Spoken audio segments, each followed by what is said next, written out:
McDonald's now has a protein burger in India. Amul's launching a new protein product on the shelves almost every day. Curd, paneer, kulfis, milkshakes. Even Britannia has jumped in saying, look, we have a high protein bread now. It's a protein world and we are all just living in it. Now as investors, this is a really exciting time.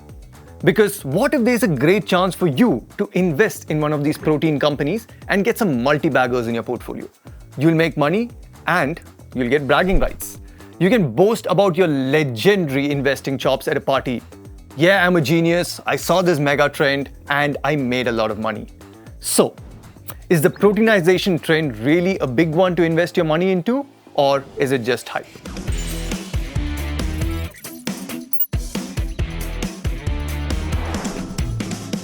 Welcome to T-1, a video series by Zerodha Varsity. In each episode, we'll explore the biggest trends shaping India's industries to help you make smarter investment decisions.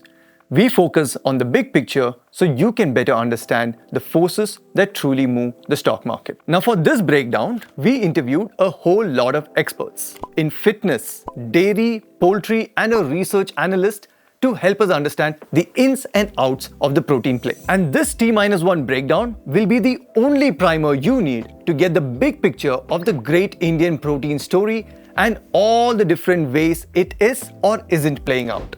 We talk dairy, poultry, MNCs, and even animal feed. But remember, there'll be even more nuances to each industry that you should dig deeper into before you make any investment decision. And also, hey, don't forget to stay right till the end for a bull case and bear case debate on protein's investment opportunity too. But first, what is protein really? I know you learnt about protein in your 4th or 5th grade science classes, but let's add some sciencey stuff to this investing video. Protein is one of the 3 macronutrients the body needs. The other 2 are fats and carbohydrates. Macronutrients are those that your body needs in large quantities to function and function well. And protein's primary function in all of this is to help build and repair tissues like muscles. Proteins are building blocks of the body, so we need protein. Simple. But there seems to be a problem with us Indians. We are not massive consumers of protein. Every expert we spoke to said it. Are we a protein deficient nation? Yes. We are a protein deficient country. We are protein deficient country. And market surveys agree with this too. There's one popular research by IMRB which says that 73% of Indian diets are protein deficient. There are international studies that back this too. So, how much protein do you actually need? If you're not an athlete gunning for an Olympic medal, well, most of us need only 0.83 grams of protein per body weight. So, for example, if your weight is 60 kilos, then you try to get to around 50 grams of protein per day. That's what the Indian Council of Medical Research says. But as per those surveys which Vineet mentioned, it looks like most of us don't even get to that number. So now if you're so bad at eating protein, then why even talk about it in this video, right? Well, that's because the good thing is the behavior is changing quickly. Suddenly over the last 4-5 years, specifically after pandemic. And what has changed is the awareness around health and protein consumption is a subset of it.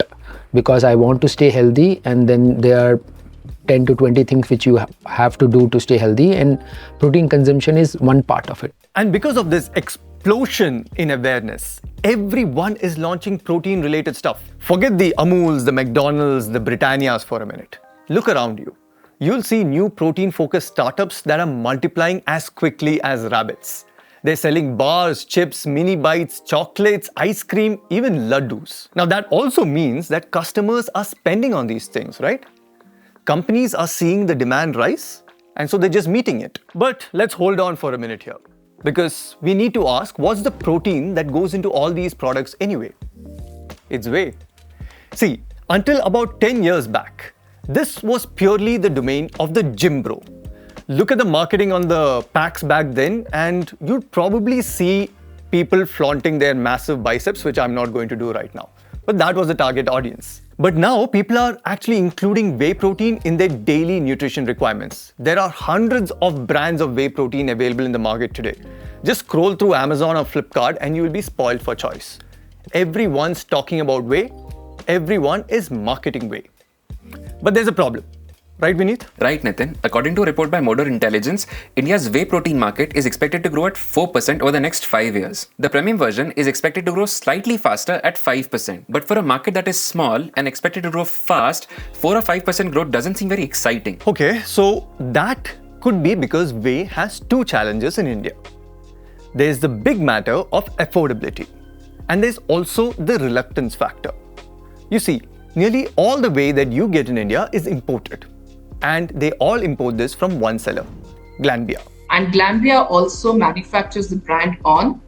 So On Nutrition is owned by Glanbia, and all the other protein players actually buy from Glanbia. When you have a market where you have two single sources of supply, and where the supplier has a brand which is a premium brand, you are going to always fight for these premium prices. So the import factor and the monopoly of the seller means that Indian brands who are importing whey pay through their nose for it, which makes it all quite expensive. Now, reluctance. That is typically because people are used to thinking that whey is for bodybuilding champions, not for normal people like you and me. Another problem is that whey might not keep everyone's gut happy because it does require some breaking down by the body. Then there's the fact that whey is actually ultra processed, of course, so another set of people don't want to put such stuff into their bodies. So they avoid whey. But more importantly, there's also a deep lack of trust. And that ingredient itself is 1,500 rupees a kg right now. Right? So if you're selling it at 1,400 a kg, chances are you're mixing it with something or something else is happening, which is why the category doesn't have trust. Because every now and then someone comes out and says, I tested this doesn't have enough protein, or it has any metals, or it has enough.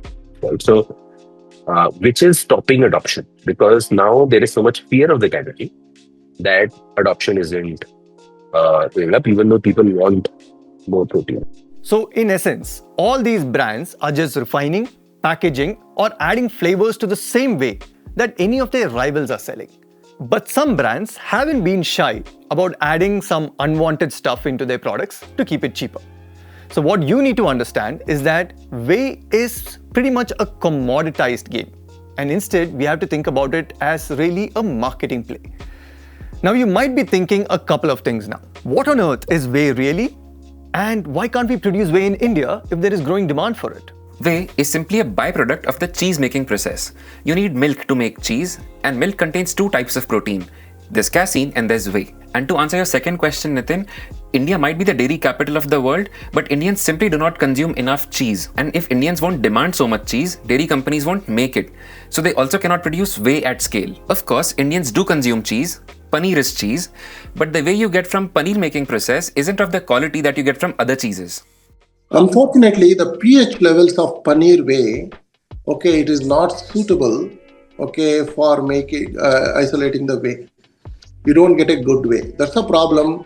So technically, whey protein is a discard of paneer making process. It's a byproduct of paneer or cheese making process. Cheese whey is more preferred for isolating whey. So it simply means that since we cannot make a lot of cheese, we will have to continue to import whey. But Nitin, having said that, as far as we know, there are 3 dairy companies that produce whey in India: Amul, Parag Milk Foods and Milky Mist. By the way, Milky Mist, as of this recording, is setting up a full-fledged whey protein production facility. And we hear they're doing something interesting. They're planning to introduce a whey mix: cheddar cheese whey and paneer whey. Now of these 3, that is Amul, Parag and Milky Mist, only Parag Milk Foods is listed. Milky Mist, as of this recording, has filed for an IPO, so it might list soon. But clearly, dairy companies have an advantage here. Only they can consider producing their own whey. Again, because of the limited demand for cheese, the dairy companies might end up producing just enough whey for their own brands. They simply cannot supply whey to other brands who might need whey protein. Which means other brands will have to keep importing whey, and affordability will be an issue for the pure play whey protein business. And this market will remain limited to probably just the top 1% of India. Or as the Ken calls it, the California users. These are the sort of people who you'll find listening to the Andrew Huberman podcast, consume his wellness takes, and spend money on being the best version of themselves. But as an investor then, the whey protein play by itself isn't too exciting, Vineet. We need that mass scale if we want to ride the protein wave and get that multi-bagger. So getting protein in its natural form is always the best way of consuming protein, no matter what the marketers tell you. You can get like 75% of that through natural sources. And that's what you should be doing. alternate on taking it on days where you are compensating with a workout and you're also consuming a lot of water. So I think like most diets should be very balanced. I think between like a protein bar, you also have a lot of groundnut, you have your lentils, you can have paneer, you can have curd, you can have milk. Natural sources. That's what we want right now. The ones Suhasini mentioned. And to tack on to that, you can also have chicken, fish, eggs. Because whether you believe it or not, India isn't actually a vegetarian country.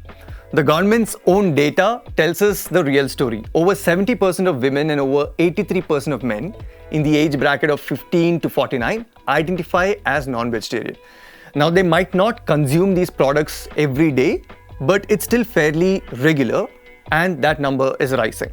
Trend, I'm seeing people who were religiously veg from the childhood, they are opting for eating eggs at least, or some part of non-vegetarian to complete their protein intake. That's not anecdotal, by the way, nor is it simply a trend that Chirag is seeing in the fitness community. Here's the government data that breaks it down. When the government conducted the nutrition intake survey to understand how India spends and consumes, they found that consumption of protein-rich foods, items such as pulses, milk, eggs, and fish, that has risen faster than staples such as cereals. Since 2009, consumption of egg, fish, and meat has doubled, both in rural as well as urban areas. So that might actually be the real way to play and invest in protein in India, by looking at the ground realities of consumption and not just what the top 1% of India is doing. The total market is around $67 billion, okay, of protein-rich products. I'll give you the breakup, okay.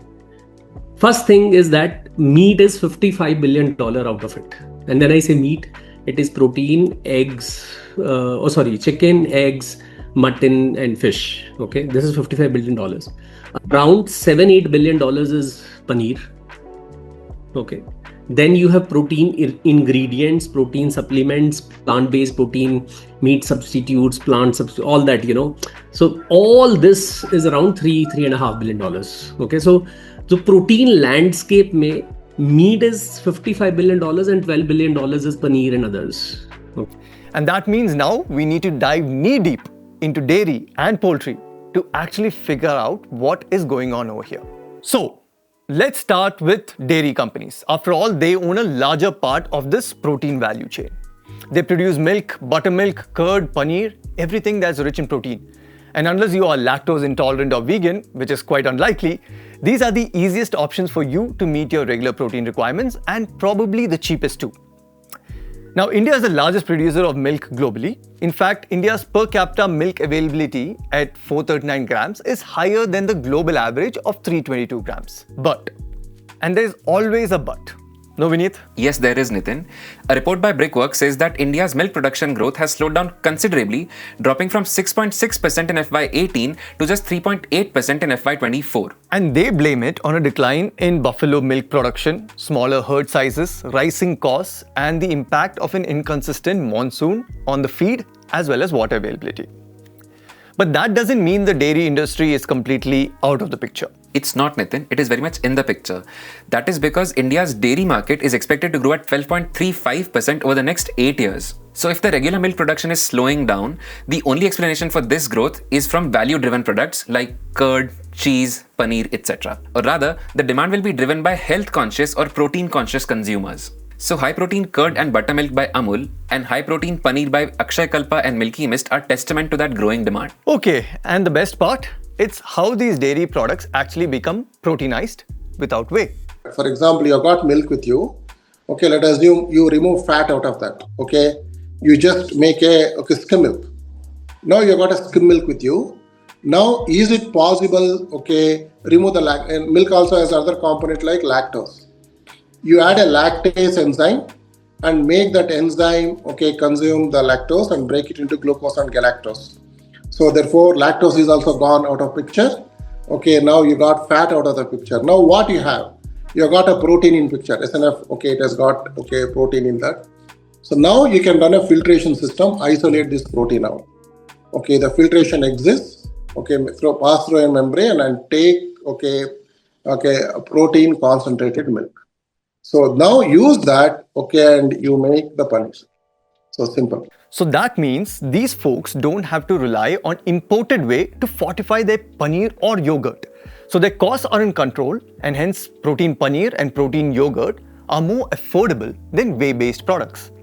But that's just one side of the coin. It's not like dairy firms don't have their own issues to deal with. They often rely on hundreds, even thousands of dairy farmers to procure milk. And these dairy farmers have the option to sell milk locally to an agent or to the dairy companies. And several dairy companies are competing to buy that milk, so the cost of procuring that milk is very high. Add to that, there is seasonality. The demand for milk and milk products is high around festivals. So the input cost goes further up around that time. To deal with some of these problems, some dairy companies have tried to rear their own cows in their single origin farms. But they haven't seen too much success in doing this. Alternatively, some dairy companies have set up their own feed mills because feed is a huge input cost for the industry. So they sell the feed to the farmers who supply milk to them. But even here, we've heard off the record that the feed quality might not be the best. So the farmers may choose to buy it elsewhere and not directly from the dairy company. And you can see that in the P&L of these dairy companies. Feed revenues are inconsequential. Okay, so this basically then means that whether dairy firms own the value chain or not, they do have many costs that they can barely control. But wait, Nitin, there's more. They cannot always pass down these costs to their customers. Because milk is considered a daily essential by the government, there are pricing controls. Dairy companies might face fluctuations in the procurement price, but they have to keep the selling price constant, fairly constant. Now this hurts their operating and net profit margins. Okay, that does seem like a very tough life for dairy companies, Vineet. But anyway, as an investor, there's one more thing you must know. The dairy industry is also quite a regional play. Almost every state has its own local brand that the local population prefers. For example, we have got Amul and Mother Dairy, who are fairly big in North India. There's Avin in Tamil Nadu, Milky Mist is big in South India, Nandini is preferred in Karnataka, and Chitale is big in Maharashtra. But from what we have heard, when companies want to break out of these shackles, they need to heavily go down the value-added product route. Make paneer, ice creams, milkshakes, all that kind of stuff. Because most folks seem to be willing to set aside their brand loyalty when it comes to these value-added products, but they don't usually do that when it comes to milk or curd. They stick to their favorites. So if you've got an eye on the dairy industry to play protein, you should keep that eye out on those which have a growing share of such value-added products. Because otherwise, if milk remains the biggest selling product for dairy companies, their margins remain thin. So in dairy as a business, what you get is a compound returns because largely they grow at 10-11% and not at a very high growth rate. So if you are okay with that, go for established dairy companies and go for the one where the share of value added products can be continuously increasing. All right, so now that we got dairy out of the way, poultry and eggs naturally come next, right? Now on the face of it, the industry does face a few challenges that are specific to India. 1. Many people do not consume meat because of cultural reservations. 2. Poultry is an extremely fragmented market. Unorganized players make 90% of the overall market. And 3. There are trust issues. People often question the safety and hygiene of butcher shops. But things might be changing, Vineet. Slowly but surely. Remember this chart we showed you earlier about rising consumption of chicken and eggs? Whether it's urban or rural India, it seems to be a trend that's here to stay. And with the rise of social media, the awareness of protein isn't going to be just limited to urban areas. It'll catch on quickly. It's actually coming from, scientists and PhDs and doctors. So when it's coming from people who are not just your average gym goers, it lends a more credibility to what we have been trying to tell people for several years now. So we see a lot more scientists, a lot more doctors, a lot more experts talking about protein on social media, in contrast to what it was, let's say, 5-10 years back. So, if a 20-year-old in any part of India watches just one video about fitness, you can be sure the algorithm of social media is going to keep pushing more to them. And then when they decide that they actually need to consume more protein-rich foods, eating more eggs, and maybe even chicken is the usual next step after dairy. Now, on to the problem of the unorganized market that Vineet had mentioned. One way of looking at it is by thinking, oh, the glass is half full. It simply means that there is so much more room for companies to truly capture. I mean, if you live in a big city, look around you. Are people more inclined towards products with more quality checks? Do they prefer neatly packaged meat and eggs over the locally available ones? I know I do. And if you look at what's happening in the dairy industry and try to apply it here, it's the value-added products that a poultry company can introduce to make its commoditized play into a branded play. Oh, that's true. I mean, look at Licious, right? They have pre-marinated and packaged meals too. So it just makes things more convenient for someone cooking at home. And there's always the foray that's possible into frozen meat and processed food. Think frozen nuggets. This gives poultry players two advantages: higher margins and longer shelf life. And this longer shelf life allows them to reach wider markets. They can get stocked in supermarkets in tier 3 and 4 towns too. But of course, the caveat remains that branded meat might not find a large enough market in the smaller cities and towns just yet. And the organized share of the market, rising from 10% to even 20%, is probably going to be quite a Herculean task. And even if you set aside those concerns, you have to note that there are not many listed players in the poultry or live bird space like you have for dairy. So the overall investable opportunity is very limited. The market is catered to by n number of players. So there is no clear moat there, and every once in a while they are getting disturbed. So if you look at a company selling live bird as a listed company, and if you look at a dairy company, the dairy sector is far more organized, because the listed players control large portion of the market itself, barring outside of the listed players who are only the cooperatives. That's all. Alright, so dairy and poultry are out of the way. And I know we haven't really spoken about fish, but we can't quite cover all the proteins, right? Okay, you know what? We should, sort of. So how about we go one level deeper? And instead of looking at the fish industry in isolation, why don't we look at something that can benefit from dairy, poultry, and even fish? Because after all, what excites a stock market investor more than a 3-in-1 investment opportunity, no? I'm talking about the feed business. See, poultry farms need to breed chickens and eggs in huge quantities to meet the rising demand. That means they will need to procure more animal feed. Then the organized players might want a more specific high-quality type of poultry. That fuels demand for value-added animal feed. The same goes for aquaculture too, fish and shrimps. They too need high-quality feed.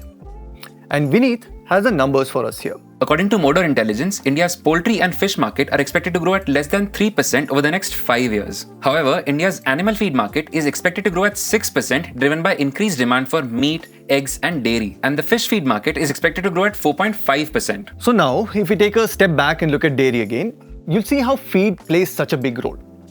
See, the average milk yield in India is quite dismal. It's approximately 1.1 tons per animal annually. For comparison, New Zealand is at nearly 4 tons and Australia at 6 tons per animal. So, if there is going to be a rise in the demand for protein products and protein-fortified products, we need to improve the milk yield per animal. And this is where animal feed companies with really high quality fodder becomes really important. So if the entire protein thing goes up also, this company is there in all the areas like animal feeds, poultry feeds and everything it is actually playing part of. That is one thing. Second, it is also completing the entire value chain, whether it is the dairy or the chicken and meat and all these kind of whatever products and all. So it is completing every requirement. So it seems like the animal feed business might be at the core of all things protein. So it is understandable that it will grow. And there's fish too, because there's a growth in fish consumption domestically.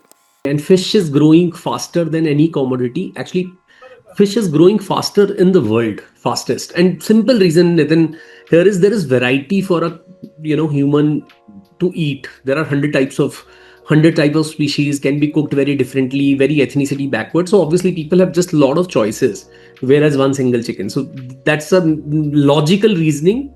And in my view, that number will continue to grow. Also, don't forget that India is the second largest producer of fish in the world, and it commands an 8% market share globally.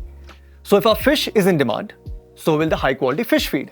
So Licious has invested 2 years ago in a partnership with a company which is a fish feed manufacturing company called Global Feeds, which is India's largest fish feed manufacturing company, because they had a lot of science on what kind of feed develops what kind of quality of fish. And companies like Godrej Agrovet, they play across this entire value chain with over 50% of their revenues coming from the feed business. I do have to highlight though that a 4 to 6% growth for the overall feed industry does not seem very encouraging. Also, there are input cost pressures that seem to be adding up for the feed makers. One of their major raw materials is maize or corn. But with India's push for ethanol blending in fuel, a lot of maize is being diverted towards that. So now fuel producers are competing with feed makers to procure the maize. So while things might be looking up for India's feed industry, they only make single-digit profit margins. And with this added volatility in their input cost prices, it is a matter of concern. Anyway, now that we have covered the core protein plays, there's still one more proxy that we want to highlight quickly. The FMCG story. Because here, we have brands like ITC, who not only acquired a pure protein play in Yoga Bar in 2023, but they've actually just announced a high protein edition of their popular Ashirwad Atta. And we have Tata Consumer, which has launched plant-based meat in the past, and even has a protein powder that's for some reason dedicated to women, and that's called GoFit. But the problem over here, Vineet, is that these products are still a tiny portion of their overall revenues. So tiny that they don't really get a separate mention yet in the financials. That means you wouldn't really be betting on protein if you invest in them. It's still an FMCG play. Oh, and how can I forget soya chunks as a protein play too? Soy is just poorly marketed, because the whey protein manufacturers have a lot more money. Not just that, soy is not the primary focus area for a lot of the companies that actually sell it. For instance, there's Marico, right? It has the Saffola brand. This brand has soya burji, which they say has 2x protein. And so we have around 3 listed companies: Patanjali, Marico, and AWL Agri, which sells soya chunks and other products. But let's face it, it's the same problem that's taking place over here. That's true, Nitin. For example, Saffola Foods makes about 8% of Marico's overall revenues, and soya chunks are one of the many products offered under that segment. Similarly, for AWL Agri, the food and FMCG segment makes about 12% of their revenues. Here too, soya products are part of the segment along with rice, flours, pulses and sugar. And Patanjali Foods makes less than 2% of its revenues from soya products. Now, Shashank, who founded The Whole Truth, has worked in these mega companies, these MNCs. And he understands how they think. So we asked him if the big conglomerates really believe that protein could be a massive play for them in India. So my take is they are running the research, they're waiting and watching. If they believe this is a mass phenomenon, they will first try it with their own brands. If they believe it is going to follow the top 2-3% of the country will adopt and adoption will go up, and then it'll go to the rest, then they will acquire. So basically, acquire a startup with brand love if protein is going to cater to only the California users. Put their might behind R&D for their in-house brands if they believe it'll scale to the whole of India. That could be the game plan. And as an investor, there might be no point trying to catch this wave before it even gets to a decent size to do that. And maybe even track all these con calls that companies do. Are analysts asking companies about the protein play? And are companies saying, look, we are going to start talking about it and maybe even reporting the growth of our protein portfolio and actually show you how it compares versus the rest of the portfolio. Now, I think that would be a real sign of change. Okay, now that you have heard the big picture for protein as an investment opportunity in India, what do you think? Actually, you know what? Hear us out on the bull case and bear case for this theme first, and then you tell us. So I'm going to go first with the bull case, and then Vineet will jump in with his bear case. So here's my point 1. Take your food delivery and quick commerce apps now, such as Swiggy. They've jumped on the protein bandwagon too. Now, this is a screenshot I took on my app of Swiggy trying to push protein at me. And if you think about it, folks like Swiggy have taken over India. Food delivery is in over 600 towns, quick commerce in over 100 towns. So forget tier 1 and tier 2. It has gone way beyond that. Sure, a special protein tab for now might just be in Bengaluru and other big cities. But the way things are shaping up, you could see it eventually getting everywhere. And Indians will end up consuming more and more protein. And instead of a 10-year adoption curve, that could get compressed to 3 years. Point 2. The big MNCs are already beginning to introduce these protein-enhanced products. Britannia, ITC, McDonald's. Some packaging might just be a marketing play, sure. Slap 10% or 20% extra protein on the label of their foods. But when the big players advertise and push these products, it reaches the masses in a big way. It might nudge them into buying into the marketing. And it will also have a spillover effect of sorts on all sorts of protein. Point number 3. Is our GDP growing? Yes, quite well, right? Now that should have a spillover effect too and translate into higher incomes for Indians. And a report by OECD suggests that an increase in income can actually create a higher consumption of such high-value foods, which includes animal protein. This is as compared to other foods such as carbohydrates. Now that chart we showed you earlier, which talks about increasing poultry consumption in India, now that could be driven by this trend. And look at our neighbor China. Chinese consumers doubled their meat consumption in less than 30 years. And China grew at an annual growth rate of around 8 to 9% during that period. Even in Vietnam, the newly growing rich and the high-income households, these folks are putting pressure on the country's food supply chain as they shift away from their staples, like rice, to high-protein foods such as meat, seafood, and eggs. And finally, point number 4. Not just rising awareness, but a conscious shift towards packaged foods could help dairy and poultry companies deliver better performance. This way, the market will grow and the market for packaged goods will grow faster too. Okay, Nitin, here's my bear case. 1. I think we are living in a time of over-the-top marketing of the protein deficiency problem. Sure, we said that surveys and experts all point out to our protein deficiency. I also found a counter. In July 2025, the Indian government released a report called Nutritional Intake in India. This is also a survey, sure, I accept that. But look at this image from the report. It shows how the average protein intake per capita per day has grown in India over the past 15 years. And it's now upwards of 60 grams in both rural and urban areas. So at some point, this proteinization of everything bubble could burst. People will eventually see through the marketing hype. 2. Both poultry and dairy products, which are the most commonly accessible protein foods, tend to have single-digit operating profit margins. Animal feed, which might be a second-order beneficiary of the protein consumption wave, has higher margins than dairy and poultry, but it is still in single digits. It is a commoditized business. Differentiation is limited, so even if dairy, poultry, and animal feed were to see a secular rise in adoption, profit margins might remain subdued for the businesses. And 3. Poultry is an extremely scattered market with barely any listed players. And one scare of a poultry-related disease and the sector goes into a shock again. Sure, the sector will gain from rising protein awareness and as more vegetarians turn to poultry for their protein needs, but I'm not sure which player will do better than the rest. And with very few listed players, I don't have a lot of investable opportunities as a retail investor. And finally, pure play protein businesses like in whey are all mostly startups or private firms. You and me as a retail investor cannot invest in these businesses. Even if we could, most of those businesses are not profitable. So the risk in those businesses is really high. They might take a decade or so to play out. And there is no guarantee about that either. Now you tell us. What do you think about the trends playing out in India's consumption story? And do you think there is a game to play here in India's protein theme? So drop in your comments and we'll see you soon enough with another sector breakdown that you won't want to miss.